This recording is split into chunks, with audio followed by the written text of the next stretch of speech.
Hello friends, ഇന്നത്തെ എപ്പിസോഡിൽ ഗംഗ ഉണ്ടാക്കിക്കൊടുത്ത ചായയുമായിട്ട് രാജി രാഹുലിന്റെ അരികിലേക്ക് എത്തുന്നു.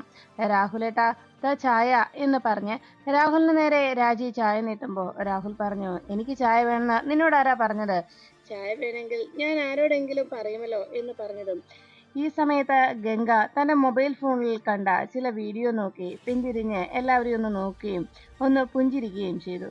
ഇത് എന്തായാലും തന്റെ ഉദ്ദേശം അത് തീർച്ചയായിട്ടും സത്യമായി തീർന്നു എന്നതിന്റെ സന്തോഷത്തിൽ അങ്ങനെ പുഞ്ചിരിയോടെ ഗംഗ നിൽക്കുമ്പോൾ രാജി രാഹുലിന്റെ അരികിലെത്തി ചായ കുടിക്കാനായി നിർബന്ധിക്കുന്നു. രാഹുലേട്ടാ, ഇത് ശ്രീമേശി കൊണ്ടു തന്ന ഇവിടുത്തെ ജോലിക്കാരി തന്നാലും രാഹുലേട്ടൻ ചായ കുടിക്കില്ലേ എന്ന് ചോദിക്കുമ്പോൾ അങ്ങനെ വിചാരിച്ചാൽ മതിയെന്ന രാജിയുടെ ആവശ്യം കേട്ട് രാഹുൽ ശരി എന്ന് പറഞ്ഞ്, നീ പറഞ്ഞ സത്യം തന്നെയാ, ഇവിടുത്തെ ജോലിക്കാരി തന്നാൽ ഞാൻ കുടിക്കും എന്ന് പറഞ്ഞ് രാജി നൽകിയ ആ ചായ കുടിക്കാനായി രാഹുൽ തയ്യാറാകുന്നു. ചായ വാങ്ങിച്ച് ഒന്ന് നാവിൽ വെച്ചതും അപ്പോഴേക്കും രാഹുൽ ദേഷ്യത്തോടെ അത് തുപ്പിക്കളയും ചാടി എഴുന്നേറ്റിട്ട്, നീ എന്താടി എന്നെ കൊല്ലാൻ നോക്കുന്നോ എന്ന് ദേഷ്യത്തോടെ രാഹുൽ ചോദിച്ചു. ഇത് കേട്ട ഉടനെ തന്നെ രാജി ആകെ ഞെട്ടിലോടെ നോക്കി, എന്താ രാഹുലേട്ടാ, എന്താ പറ്റിയത്? ഞാനൊന്നും ചെയ്തില്ലല്ലോ എന്ന് രാജി പറഞ്ഞപ്പോൾ, പിന്നെ എന്തിനാടി നീ എനിക്ക് ഈ ഉപ്പിട്ട ചായ കൊണ്ട് തന്നത് എന്ന് ചോദിച്ചപ്പോൾ, ഈ ചായ നീ കൊണ്ടുവന്നത് അതുകൊണ്ടല്ലേ എന്നെല്ലാം ചോദിച്ച് രാഹുൽ ബഹളം വെച്ചു. രാജി പറഞ്ഞു, എൻ്റെ രാഹുലേട്ടാ, ഞാൻ അങ്ങനെയൊന്നും ചെയ്തിട്ടില്ല. രാഹുലേട്ടാ, ഞാൻ ചായയിൽ എന്തിട്ടെന്നായി പറയുന്നത് എന്ന് ചോദിച്ചപ്പോൾ, പിന്നെ ഈ ചായയിൽ നീ ഉപ്പിട്ടുകൊണ്ട് വന്നത് പിന്നെ എന്തിനാടി എന്ന് ചോദിച്ചപ്പോൾ, ഉപ്പിട്ടെന്നോ? ഞാൻ അങ്ങനെയൊന്നും ചെയ്തിട്ടില്ല രാഹുലേട്ടാ എന്ന് രാജി സങ്കടപ്പെട്ട് പറയുമ്പോൾ രാഹുലിന്റെ ബഹളം കേട്ടുകൊണ്ട് അവിടേക്ക് ദേവയാനി എത്തുന്നു. ദേവയാനി വന്ന് ചോദിച്ചു, എന്താ എന്താ ഇവിടെ പ്രശ്നം? അപ്പോഴാണ് രാഹുൽ രാജിയെ ചൂണ്ടി പറഞ്ഞത്, അമ്മ, ഇവൾ എന്നെ കൊല്ലാൻ ശ്രമിച്ചു, എനിക്ക് ഉപ്പിട്ട ചായ കൊണ്ടുവന്ന് എന്നെ കുടിപ്പിക്കാൻ നോക്കി എന്ന് പറഞ്ഞപ്പോൾ പെട്ടെന്ന് അരികിൽ നിന്ന് ദേവയാനി ചോദിച്ചു, നീ എന്തിനാണ് ഇങ്ങനെയൊക്കെ ചെയ്യുന്നത്? എൻ്റെ മോൻ്റെ ജീവിതത്തിൽ വലിഞ്ഞു കയറി നീ വന്നു, എന്നിട്ട് നീ ഇപ്പോൾ എൻ്റെ മകനെ കൊല്ലാക്കൊല ചെയ്യാൻ നോക്കുകയാണോ? നീ എൻ്റെ മകനെ ഇല്ലാതാക്കാനുള്ള ശ്രമമാണോ നടത്തുന്നത്? അവനോട് നീ ഇങ്ങനെയൊക്കെ ചെയ്യുന്നത് എന്തിനാ? ബലമായി നീ അവനെ കൊണ്ട് വിവാഹം കഴിപ്പിച്ചു, എന്നിട്ട് അവസാനം എൻ്റെ മോൻ്റെ ജീവൻ നീ ഇല്ലാതാക്കാൻ നോക്കുവാണോ? നീ ഉപ്പിട്ട് ചായ കൊടുത്തത് അവനോടുള്ള ദേഷ്യത്തിനല്ലേ എന്നൊക്കെ ചോദിച്ച് ബഹളം വയ്ക്കുന്ന ദേവയാനിയും രാഹുലും രാജിയെ കുറ്റപ്പെടുത്തിക്കൊണ്ട് സംസാരിച്ചു. ഇവൾക്ക് എൻ്റെ ജീവൻ ഇല്ലാതാക്കണം, അതാണ് എൻ്റെ കൂടെ ജീവിക്കാനുള്ള ആഗ്രഹമാണെന്നൊക്കെ പറഞ്ഞ് ഇവൾ എൻ്റെ കൂടെ വലിഞ്ഞേറി വന്നിട്ട് ഇപ്പോൾ എൻ്റെ ജീവൻ എടുക്കുന്ന പ്രവൃത്തി അവൾ ചെയ്യുന്നത് എന്ന് പറഞ്ഞ് രാഹുൽ കുറ്റപ്പെടുത്തി. അപ്പോഴേക്കും ദേവയാനി പറഞ്ഞു, നീ എൻ്റെ മോനോട് ദേഷ്യം ഉള്ളത് കൊണ്ടല്ലേ നീ ഇങ്ങനെയെല്ലാം ചെയ്യുന്നത്? അല്ലായിരുന്നെങ്കിൽ അവന് ഇങ്ങനെ ഉപ്പിലിട്ട ചായ നീ കൊണ്ട് കൊടുക്കുമായിരുന്നോ? ഉപ്പിട്ട ചായ കൊടുത്ത് അവൻ്റെ ജീവൻ എടുക്കാനുള്ള ശ്രമമല്ല നീ നടത്തുന്നത് എന്നൊക്കെ ചോദിക്കുമ്പോൾ രാഹുൽ പറഞ്ഞു, അതെ, നിന്നെ ഞാൻ എന്താ ചെയ്യണ്ടേ എന്ന് ചോദിച്ച് രാഹുൽ രാജിയെ തല്ലാനായി അരികിലേക്ക് പാഞ്ഞെത്തിയപ്പം ആ കാഴ്ച കണ്ട് അവിടേക്ക് ഗംഗ എത്തുന്നു. ഗംഗ ഓടി വന്ന് രാജിയെ പിടിച്ചു മാറ്റി. രാഹുലേട്ടൻ എന്തായി ചെയ്യാൻ പോകുന്നത്? രാജി എന്ത് തെറ്റ് ചെയ്തെന്നായി പറയുന്നത് എന്ന് ചോദിച്ചപ്പോൾ ദേവയാനി പറഞ്ഞു, ഓ, എത്തിയല്ലോ നീ അവളുടെ സംരക്ഷിക്കുകയായിട്ട്. അല്ലെങ്കിലും നീയാണല്ലോ ഇവൾക്കെല്ലാം വളം വെച്ച് കൊടുക്കുകയും എൻ്റെ മകൻ്റെ ജീവിതം തകർക്കുകയും ചെയ്തതും. എന്നിട്ട് ഇപ്പോൾ നീ തന്നെ ഇവളോട് വേണ്ട ഉപദേശങ്ങളൊക്കെ കൊടുത്ത് നിനക്ക് ഉപ്പിട്ട ചായ കൊണ്ട് തന്നത് ഇവള് കാരണമായിരിക്കും, ഈ ഗംഗയായിരിക്കും അതിനെല്ലാം ഉപദേശവും കൊടുത്തത് എന്ന് പറഞ്ഞപ്പോൾ ഉടനെ ഗംഗ പറഞ്ഞു, രാജി അങ്ങനെ ചെയ്തെന്ന് നിങ്ങൾക്ക് ആർക്കെങ്കിലും അറിയോ? ഉപ്പിട്ട ചായ രാജിയാ കൊണ്ടുവന്നെന്ന് നിങ്ങൾ പറഞ്ഞു, പക്ഷേ ചായക്കകത്ത് ഉപ്പിട്ടത് രാജിയല്ല. അതാരാ ചെയ്തതെന്നൊക്കെ ഞാൻ കാണിച്ചു തരാം. പക്ഷേ ഒരു കാര്യമുണ്ട്, അത് ആരാണെന്ന് കണ്ടു കഴിയുമ്പോൾ രാജിയെ ചെയ്യാൻ പോയ കാര്യങ്ങളൊക്കെ നിങ്ങൾ അവരോടും ചെയ്യുമോ എന്ന് ദേഷ്യത്തോടെ ഗംഗ ചോദിച്ചു.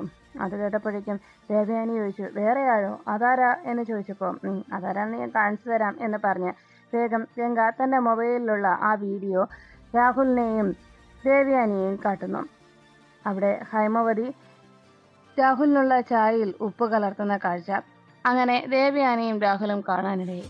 അത് കണ്ടതും രണ്ടുപേരും വിശ്വസിക്കാതെ ആകെ അതിശയത്തോടെ നിൽക്കുമ്പോൾ ഹൈമവതി ചായയിൽ ഉപ്പിട്ടിട്ട് ഗംഗ എന്ന് വിളിക്കുന്ന ഹൈമവതിയുടെ വിളിയും കേട്ടതോടെ രണ്ടുപേരും ആകഞ്ഞെത്തി. അപ്പോഴേക്കും ഗംഗ പറഞ്ഞു, കണ്ടല്ലോ ആരാ ഇപ്പം ഇതിനകത്ത് ഉപ്പിട്ടത് എന്നുള്ള കാര്യം ഇപ്പോൾ മനസ്സിലായി കാണുമല്ലോ. അല്ല, ഇപ്പോൾ രാജിയെ നിങ്ങൾ എന്താ ചെയ്യാൻ പോയത്? അത് ഈ ഉപ്പിട്ട വ്യക്തിയെ ചെന്ന് നിങ്ങൾ ചെയ്യുമോ? ഹൈമവതി ആൻറ്റിയാ ഇത് ചെയ്തതെന്ന് ഇപ്പോൾ നിങ്ങൾക്ക് വ്യക്തമായില്ലേ? ഇങ്ങനെ ഹൈമവതി ആൻറ്റി ചെയ്തുവെങ്കിൽ അതിൻ്റെ ദുരുദ്ദേശം എന്താണെന്ന് എനിക്ക് മനസ്സിലായി. അങ്ങനെ അവർ ചെയ്തിട്ടുണ്ടെങ്കിൽ അത് നിങ്ങൾ അറിഞ്ഞു തന്നെയായിരിക്കും, അല്ലാതെ ഒരിക്കലും വരില്ല.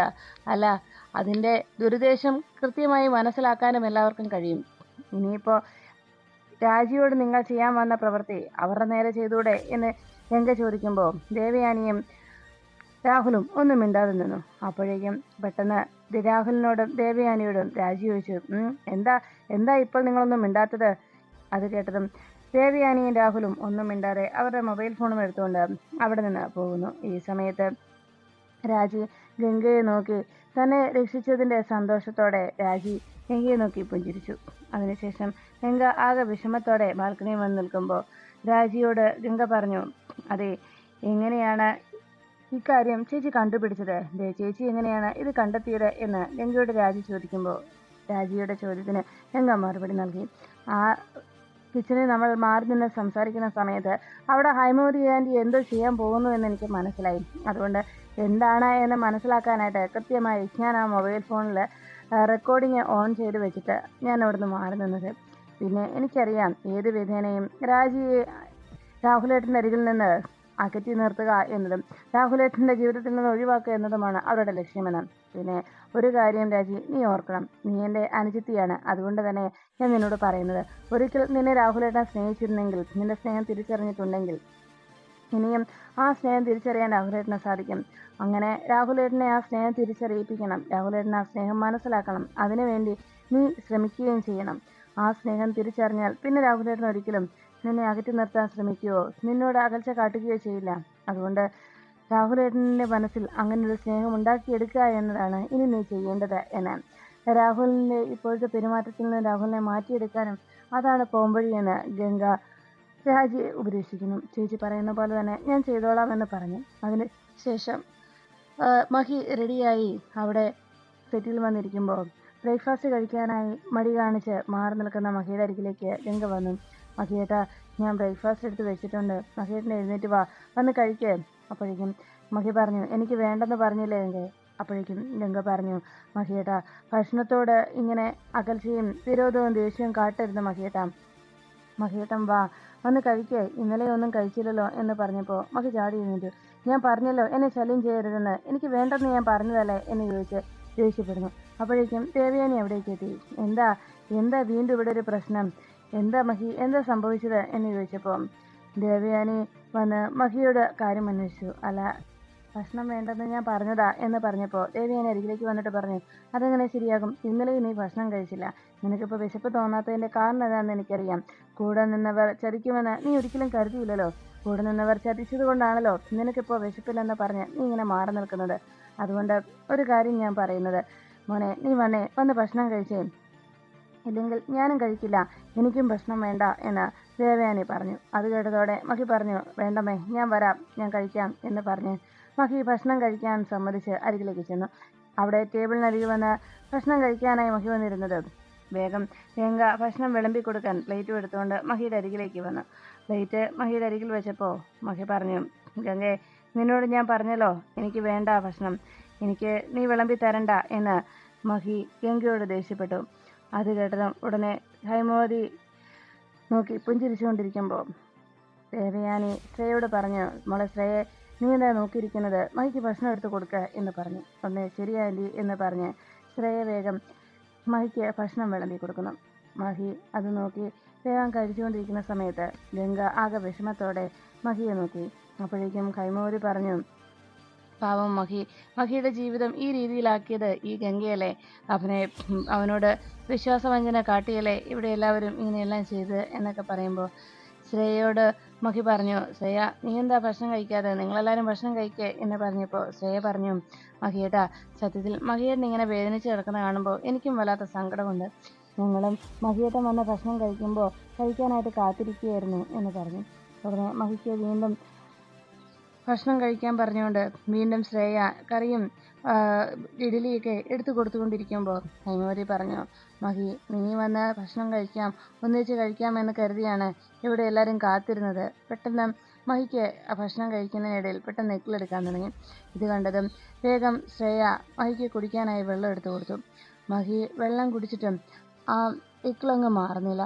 അപ്പോഴേക്കും ദേവയാനി പറഞ്ഞു, ശ്രേയ, നീ എന്തിങ്ങനെ നോക്കിയിരിക്കുന്നത്? അവൻ്റെ തലയിൽ ഒന്ന് തടവി കൊടുക്കുക, ഒന്ന് തലയിൽ തട്ടിക്കൊടുക്കുക എന്ന് ശ്രേയയോട് ഹൈമവതി പറഞ്ഞു. ദേവയാനിയും അത് പറഞ്ഞത് കേട്ട് വേഗം ശ്രേയ ചെന്ന് മഹിയുടെ തലയിൽ തട്ടി കൊടുക്കുന്നു. അപ്പോഴേക്കും മഹി പറഞ്ഞു, മതി മതി വേണ്ട എന്ന് പറഞ്ഞ് മഹി അവിടെ ഭക്ഷണം കഴിക്കാൻ വീണ്ടും ഇരുന്നു. എന്നിട്ടും മഹിക്ക് ആ ഇക്കിളങ്ങ് മാറുന്നില്ല. മഹി വീണ്ടും ഇക്കിളെടുത്ത് വല്ലാതെ ബുദ്ധിമുട്ടുന്നത് കണ്ടതോടെ ഗംഗയ്ക്ക് ആകെ വിഷമമായി. മഹി വെള്ളം കുടിച്ചിട്ടും ആ ഇക്കിള് മാറാതായതോടെ പതിയെ ഗംഗ അരികിലേക്ക് ചെന്നു. മഹി വെള്ളം കുടിച്ചിട്ടൊന്നും ഇത് മാറുന്നില്ലെന്ന് മനസ്സിലായപ്പോൾ ഗംഗ അരികെ ചെന്ന് മഹിയെ ചേർത്ത് പിടിച്ചിട്ട് മഹിയുടെ തലയിൽ പതുക്കെ കൊട്ടിക്കൊടുക്കുന്നു. അപ്പോഴേക്കും മഹിയുടെ ആ ഇക്കിള് മാറുകയും അത്ര നേരം ഉണ്ടായിരുന്ന അസ്വസ്ഥത മാറുകയും ചെയ്തു. ഗംഗ മഹിയുടെ തലയിൽ തടവിയതോടെ ആ ഒരു പ്രശ്നം മാറിയത് കണ്ട് എല്ലാവരും ആകെ ഞെട്ടലോടെ പരസ്പരം നോക്കി. അപ്പോഴേക്കും മഹി കലിയോടെ ഗംഗയെ നോക്കി. അതിനുശേഷം മഹി അവിടെ നിന്ന് ഭക്ഷണം മതിയാക്കി അവിടെ നിന്ന് എഴുന്നേറ്റ് പോകുന്നു. പിന്നീട് ഓഫീസിലേക്ക് പോകാനായി റെഡിയാകുന്ന സമയത്ത് മഹിയുടെ അരികിലേക്ക് ഗംഗ എത്തി. മഹിയേട്ട എന്ന് വിളിച്ച് മഹിയുടെ അരികിലെത്തി ഗംഗ ബാഗ് മഹിക്ക് നേരെ നീട്ടി. മഹി അത് വാങ്ങിക്കാതെ അങ്ങ് നിൽക്കുമ്പോൾ മഹിയേട്ട ബാഗ് എന്ന് പറഞ്ഞ് ഗംഗ വീണ്ടും അത് പിടിച്ചുകൊണ്ടിരിക്കാൻ നിൽക്കുമ്പോൾ മഹി പറഞ്ഞു, അതോടെ വെച്ചിട്ട് നീ പൊയ്ക്കോ എന്ന് പറഞ്ഞതും മഹിയുടെ അരികിലെ ആ ബാഗ് വെച്ച് കൊടുത്തിട്ട് ഗംഗ ആകെ വിഷമത്തോടെ അവിടെ നിന്ന് ഇറങ്ങിപ്പോകുന്നു. ഗംഗയ്ക്ക് ആകെ വിഷമമായെന്ന് മഹിക്ക് മനസ്സിലായി. മഹി ഗംഗ ഇറങ്ങിപ്പോകുമ്പോൾ ഒന്ന് പിന്തിരിഞ്ഞു നോക്കി. അതിനുശേഷം ഗംഗ വേഗം താഴേക്ക് ഇറങ്ങി വന്ന് മഹി വരുന്നതിനും കാത്ത് വാതിക്കൽ നിന്നു. മഹി പോകാനായി റെഡിയായി താഴേക്ക് വന്ന് നിൽക്കുമ്പോൾ മഹി ഷൂ ഇടാതെ പോകാൻ തുടങ്ങുന്നത് കണ്ട് ഗംഗ പറഞ്ഞു, മഹിയുടെ ഷൂ എന്ന് പറഞ്ഞ് ഷൂ ഇടാനായി മഹിയെ ഗംഗ ഓർമ്മിപ്പിച്ചു. മഹി ഷൂ എടുത്തിട്ടിട്ട് അവിടുന്ന് നേരെ കാറിലേക്ക് കയറാൻ പോകുമ്പോൾ ഗംഗ വേഗം പിന്നാലെ ഓടിയെത്തി. മഹിയേട്ട എന്ന് വിളിച്ച് പിന്നാലെ പോകുന്നത് അവിടുന്ന് ഹൈമവതിയും ശ്രേയും നോക്കി. മഹി ഡോറ് തുറന്ന് കയറാൻ തുടങ്ങുമ്പോഴേക്കും ഗംഗ അരികിലെത്തി ചോദിച്ചു, മഹിയേട്ട ലഞ്ച് ഞാൻ റെഡിയാക്കിയിട്ടുണ്ട് എന്ന് പറഞ്ഞു. എനിക്ക് വേണ്ട എന്ന് പറഞ്ഞ് മഹി കാറും എടുത്ത് അവിടെ നിന്ന് മടങ്ങി. ഈ കാഴ്ച കണ്ടതോടെ ഹൈമവതിക്കും ശ്രേയയ്ക്കും വലിയ സന്തോഷമാകും. ഗംഗ ആകെ നിരാശയോടെ വേഗം തൻ്റെ റൂമിലേക്ക് പോകുമ്പോൾ ശ്രേയ ഹൈമവതിയോട് പറഞ്ഞു, അമ്മേ, ഈ അകൽച്ച മഹിയേട്ടൻ്റെ ഗംഗയോട്ടുള്ള ഈ അകൽച്ച ഇത് നമുക്ക് കൃത്യമായി മുതലെടുക്കണം എന്ന് പറഞ്ഞ് അങ്ങനെ അവർ അതിനെക്കുറിച്ച് ആലോചിച്ച് നിൽക്കുമ്പോൾ ഗംഗ റൂമിലെത്തി ആകെ വിഷമിച്ചിരിക്കുന്നത് മാളൂട്ടി കാണാനിടയായി. മാളൂട്ടി ഉടനെ അരികിലേക്ക് ഓടിയെത്തി. എന്തു പറ്റി ഗംഗ എന്താ എപ്പോഴും ഇങ്ങനെ സങ്കടപ്പെട്ടിരിക്കുന്നത്? ഉടനെ ഗംഗ പറഞ്ഞു, അത് പിന്നെ ഒന്നുമില്ല മാളൂട്ടി എന്ന് പറഞ്ഞു. എന്താന്ന് പറ എന്ന് മാളൂട്ടി നിർബന്ധിച്ചു. അപ്പോഴാണ് ഗംഗ പറഞ്ഞത്, ഞാൻ മഹിയേട്ടനെ ലഞ്ച് ഉണ്ടാക്കിയിട്ടും മഹിയേട്ടൻ അത് എടുക്കാൻ കൂട്ടാക്കാതെ ഇവിടെ നിന്ന് പോയി. എന്നോട് ലഞ്ച് വേണ്ടെന്ന് പറഞ്ഞ് ദേഷ്യപ്പെട്ടുകൊണ്ട് പോവുകയാണ് ചെയ്തത്. മഹിയേട്ടൻ ഭക്ഷണം പോലും ശരിക്കും കഴിക്കുന്നില്ല എന്നെല്ലാം ഗംഗ സങ്കടത്തോടെ മാളൂട്ടിയോട് അറിയിച്ചു. ഇതെല്ലാം കേട്ട മാളൂട്ടി പറഞ്ഞു, അതോർത്ത് ഗംഗ വിഷമിക്കേണ്ട. അതാണോ ഗംഗയ്ക്ക് സങ്കടം?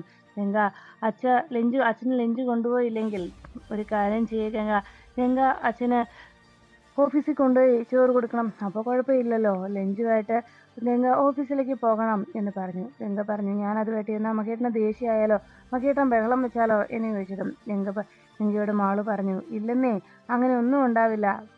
ഗംഗ ആ ലഞ്ച് ബോക്സുമായിട്ട് അവിടെ ഓഫീസിൽ ചെന്ന് ഗംഗ തന്നെ വിളമ്പി കൊടുക്കുകയും ചെയ്യണം. അപ്പോൾ അച്ഛൻ്റെ ഈ സങ്കടവും പരിഭവം ഒക്കെ മാറും എന്ന് പറഞ്ഞപ്പോൾ ഗംഗ മാളുവിനെ ചേർത്ത് പിടിച്ച് കൊള്ളാം മിടിക്കുക കേട്ടോ എന്ന് പറഞ്ഞ് മോളെ ചേർത്ത് പിടിച്ച് കെട്ടിപ്പിടിച്ചൊരു ഉമ്മയും കൊടുത്ത് മാളുവിനെ എടുത്തുകൊണ്ട് അവിടുന്ന് പോന്നു. ഗംഗ ഞാൻ പറഞ്ഞ പോലെ ചെയ്യുമല്ലോ അല്ലേ എന്ന് മാളു ചോദിച്ചതും ചെയ്യാം കേട്ടോ എന്ന് മാളുവിന് ഗംഗ വാക്ക് കൊടുക്കുന്നു. അതിനുശേഷം കിച്ചണിലേക്ക് എത്തിയ ഗംഗ ആലോചിച്ചു, മകേട്ടിന് ഇഷ്ടമുള്ള വിഭവങ്ങളൊക്കെ ഇന്നുണ്ടാക്കണം എന്ന് പറഞ്ഞുകൊണ്ട് ഗംഗ വേഗം അതിനുള്ള തയ്യാറെടുപ്പുകൾ നടത്തി. ഇത് കണ്ടുകൊണ്ടിരുന്ന ശ്രേയ വേഗം ഹൈമവതിയുടെ അരികിലേക്ക് എത്തിയിട്ട് പറഞ്ഞു, അതെ, അവള് കിച്ചണിൽ കയറി ഓടി നടന്ന് ഓരോന്നും ഉണ്ടാക്കുകയാണ് എന്ന് ശ്രേയ പറഞ്ഞപ്പോൾ ഹൈമവതി പറഞ്ഞു, ആണോ, കൊള്ളാം, എന്ത് പറഞ്ഞാലും ശരി, ഗംഗയുടെ കൈപ്പുണ്യം എന്ന് പറഞ്ഞാൽ അതൊരു പ്രത്യേകത തന്നെയാണ്. അവൾ എന്തുണ്ടാക്കിയാലും എന്തൊരു ടേസ്റ്റാണ്.